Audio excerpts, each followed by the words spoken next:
Updating your billing address on Ankr is a straightforward process. Follow these steps to ensure your information is current. Step 1. Log into your Ankr account. Visit the Ankr website and log in using your credentials. Make sure you have access to the account associated with the billing address you wish to update. Step 2. Navigate to Account Settings. Once logged in, locate the Account Settings or Profile section. This is typically found in the upper right corner of the homepage, often represented by your profile picture or an icon. Step 3. Select Billing Information. In the Account Settings menu, find the option for Billing or Payment Information.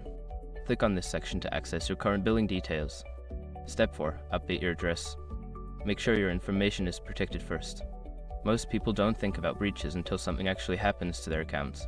Use SROC to monitor your accounts 24/7 and instantly alert you if your information appears in leaked databases online. It constantly checks billions of breached data points in the background. And considering how much personal information people keep online now, it's honestly worth having. Link in the description. Step 5. Save changes.